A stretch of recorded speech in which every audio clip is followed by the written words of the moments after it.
This is becoming a huge problem for a US housing market. However, though, there is a glimmer of hope because new listings are still increasing according to this latest report here. So according to Redfin, just announced today, which is October 5th here, it says a home buyer on a $3,000 monthly budget has lost nearly $40,000 in purchasing power compared to 1 year ago, as rates have increased from about 6.5% as of October 2022, now nearly 8% today. The glimmer of hope for the housing market, though, is a small uptick in new listings this September. They provided a really good snapshot showing how the rises in rates are impacting buyers' purchasing power. I've been telling you this, guys, for quite some time now, because for every 1% increase in mortgage rates, that causes more or less a 10% decrease in buyers' purchasing power. So take a look at this.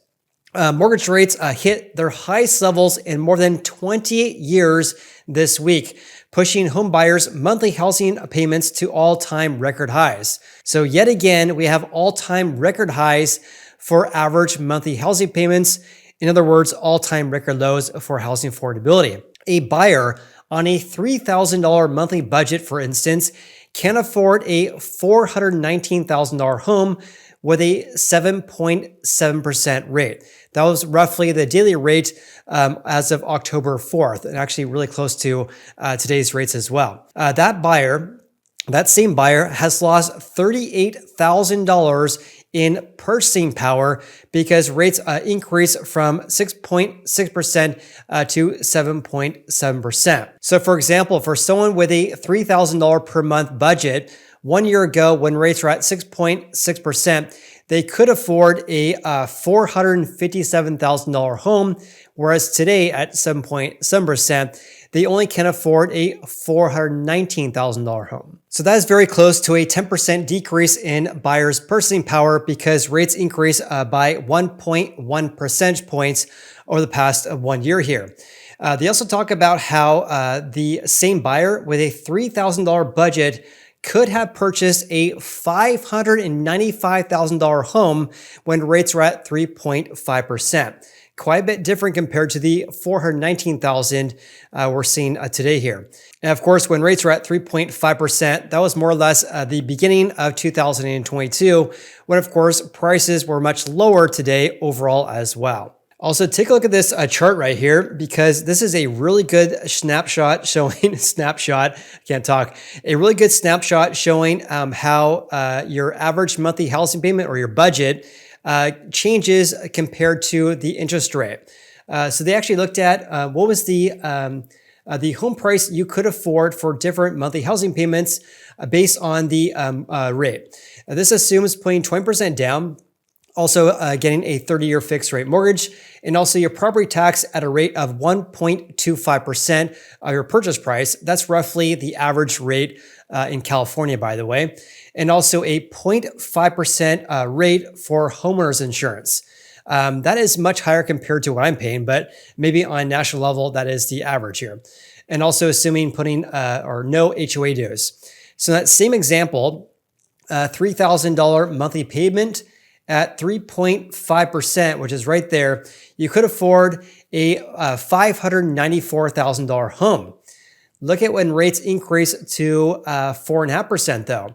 4.5%, you now can only afford a $544,000 home. And we decrease this to, when we increase this to 7% though, look at that. Now they only can qualify for $442,000 home because rates went from 3.5 to 7%. But today, daily rates are very close to 8%, which means you only qualify for a $409,000 home if you want a monthly budget of $3,000. Quite a bit different compared to the 3.5% rate at $594,000. Which, by the way, the all-time record high was around 2.7%. So back then at 2.7%, that means this would be early 2021 and more or less in August of 2021. So the beginning and also in August of the same year, about 2 years ago, you could qualify for a $638,000 home. But today, using that same budget of $3,000, only qualifying for a $409,000 house. And that, my friends, is the true impacts regarding rising prices and really rising rates over the past several years here. It says, in addition to sky-high rates, rising home prices are cutting into buyers' budgets as well. The typical U.S. home sold for $371,000 over the past 4 weeks. That's up by 3% from 1 year ago. That's because there aren't enough houses for sale. So what we're saying here is that we have a lot of people who are locked into 3% rates, so they don't want to sell their houses, and that's limiting the number of new listings. However, though, as I mentioned, the number of new listings this September had an unusual increase, which I'll share with you guys here in a little bit. Let's first talk about home prices, because the median sold price over the past 4 weeks, the 4 weeks ended October 1st to be exact, was $370,900, up by 2.9% year over year. I'll say this over and over again because one of the reasons why we're up compared to 1 year ago is due to a low level in the number of houses for sale, but also because prices were tanking at this time last year, whereas this year, we're not seeing that sharp pullback in prices. So take a look at this. Here's the median sold price over the past several years. Here's 2023, the black line's 2022, here's 2021, and of course at the bottom here is 2020. So even though we're up compared to 1 year ago, up by about 3%, home prices have been decreasing ever since July, but not the sharp pullback we saw last year. So because home prices fell so much in June through really August, that's one of the reasons why we're still up compared to a year ago. We're seeing a seasonal decrease right now, but not the same levels we saw last year. Redfin also provides some analysis regarding the 50 most populous metros as well. So there's only 8 metros out of the 50 that are down in their median sold price compared to 12 months ago. Some of those were actually in Austin, Texas, Houston, Texas, San Francisco, San Antonio, Texas, Phoenix, Nashville, Las Vegas, and Portland, Oregon. Austin, Texas has been a top spot for quite some time, down by 4.4%. In contrast, the metros that are up the most are Anaheim, California. I actually haven't seen Anaheim in the number 1 spot ever, if I don't recall here. After that was New Brunswick, New Jersey, up by 10.6. Providence, Rhode Island, up by 10.5. Interesting to see here that 3 of the top, the top 3 markets here are up by more than 10%. After that was Newark, New Jersey, and also San Jose, California. Quite the turnaround as well, because San Jose, if you guys recall, back in late 2022, was one of those markets that was falling greatly regarding prices. And now it appears to actually turn around now because they're up by 9.1% year over year. Also, as I mentioned, we have all-time record lows for housing affordability yet again, because your average monthly housing payment increased to $2,710 per month. That is a new all-time record high and up by 10% from 1 year ago. Something they don't mention in this report here, though, is that Freddie Mac reported today, which again is October 5th, the same day this report was announced, they're pulling the average weekly rate according to Freddie Mac 1 week ago. So have a look at this, because this number right here, and also this number should be higher because weekly rates actually increased this week. So here's a report they're pulling this from, 7.31%, which is reported on September 28th. At that time, that was the highest level in average rates going back to the year of 2000.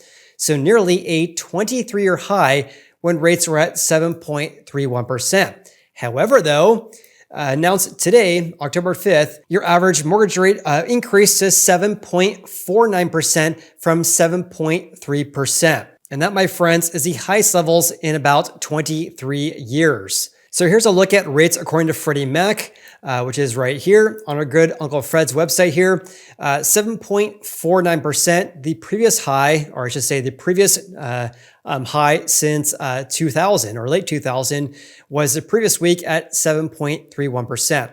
At 7.49% though, this of course is much higher compared to the 6.66% that we saw 1 year ago. When we zoom out over the past, what was this, early 1970s, as you can see here, 7.5% more or less is way below the highs we saw in October of 1981 when the average 30-year fixed rate was at 18.53%. I get this comment all the time on the channel. I just get sick of it because people say, oh, it's 7.5%. That's roughly on par with historical averages, right? My counter to that is that prices are very high compared to the rate. And that's why we have all-time record highs for housing, for all-time record lows for housing affordability. So we couple the increase in rates and also prices, we're at the lowest levels in decades regarding housing affordability. And when I zoom out over the past 23 years right here, the current rates right now, again, this is the average rate for people with great credit last week. The average rate, a weekly rate, I should say, is the highest levels going back to early December of 2000. Back then, the weekly rate was at 7.65%. Again, I mentioned that because this chart right here next week should actually increase yet again to another all-time record high because rates increased from 7.3 to nearly 7.5%.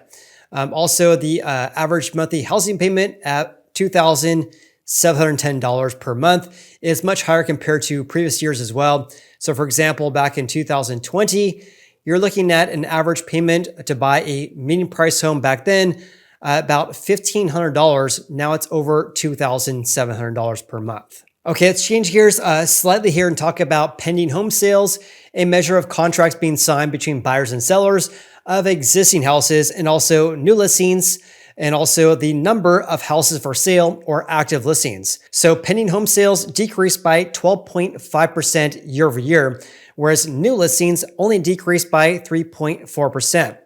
So what we're seeing right now is that pending home sales are still decreasing by double digits, whereas the year-over-year decrease of new listings is actually getting more narrow as we approach the holiday season here.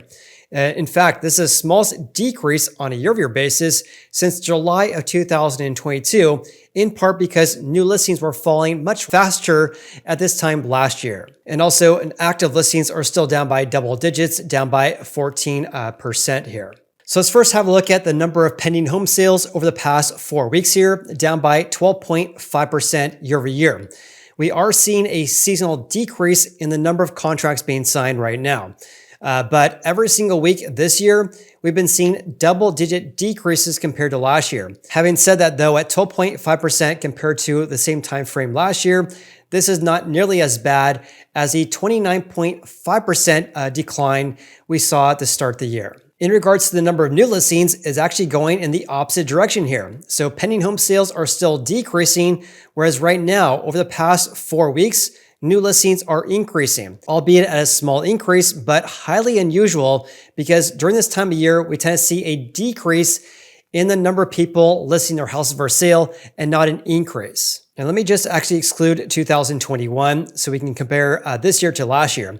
So new listings were falling big time ever since really June, and they fell throughout the year or fell for the remainder of the year. Whereas this year, new listings are relatively flat for quite some time here, and now have started to increase, which is highly unusual, much different than the giant decrease we saw last year.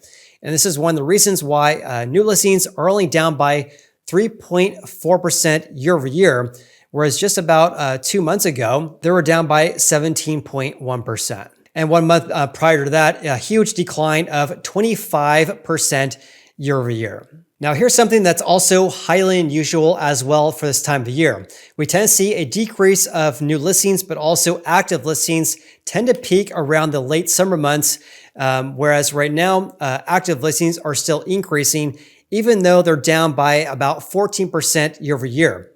So one of the reasons why we're still down compared to last year is that inventory levels were skyrocketing during the spring and in summer months, whereas this year, inventory levels are increasing, but not the same rate we saw last year. That's one of the reasons why we're still down compared to 12 months ago. What's going to be interesting, though, is that how will this change over the next couple of months, though, because we should expect to see this seasonal decrease like we see each and every year. But because new listings are still increasing, of course, because home buying demand has also fallen greatly due to 8% rates, I'll say this over and over again. I would imagine that the number of active listings will peak later than normal. All right, let's get back to Redfin's report here, looking at the 50 most populous metros in regards to pending home sales. So this is something really interesting here because there was one metro that actually posted a gain compared to 12 months ago. That was West Palm Beach, Florida, an increase of 1.8% year over year. For months now, I've been reporting to you guys that pending home sales have fallen in each of the 50 most populous metros each and every week here. This is actually the first time I've seen an increase in the number of pending home sales out of these 50 biggest cities here. In contrast, there was 49 that still fell though. New York led the nation here, a strong decrease of down by 31.2%. Then we had a New Brunswick in New York down by 24%. Then we had Portland, Oregon, Atlanta, Georgia, and Virginia Beach, Virginia, rounding out the top 5. In regards to the number of new listings for each of these 50 biggest cities, every single one of these decreased except for 12 of them. The biggest decreases was Atlanta, Georgia, new listings decreasing by 28%. Then we had Newark, New Jersey, Portland, Oregon, Providence, Rhode Island, and Chicago. In contrast, the biggest gains of newly listed houses was Orlando, Florida, a gain of 14.2%. Jacksonville, Florida, up by 10.6%. West Palm Beach, Florida, and then Miami. So the top 4 metros here are all located in Florida. After that was San Jose, California, up by 6.9%. All right, let's change gears slightly here and talk about the month supply because it increased to the highest level since March this year. The month supply over the past 4 weeks now is at 3.3 months, higher compared to last year and much higher compared to 2020 as well as 2021. At this time in 2021, the month supply was only around 2.2 months. Now it's at 3.3 months. Let's also discuss how fast or how slow houses are selling nationwide right now. The median days in the market is at 31 days, the time frame when you list your house for sale until you accept an offer from a home buyer. At 31 days, that means it's taking about 2 days faster to sell a house over the previous 4 weeks compared to last year. But at 31 days, this is still slower compared to the same time frame in 2021, when days in the market was only 26.5 days. It's still faster though compared to 2020 though, because back then days in the market was just under 38 days.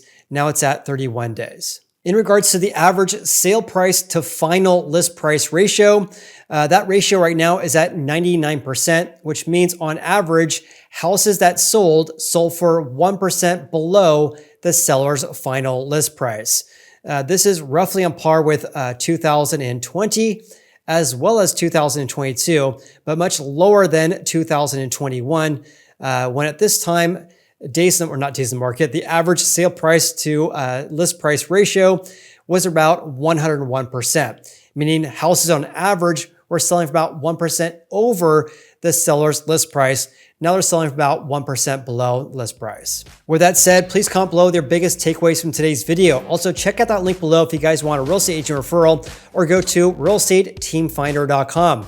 Hope you guys have an awesome day. Thank you so much for watching today's video. I appreciate you, and we'll see you on the next one.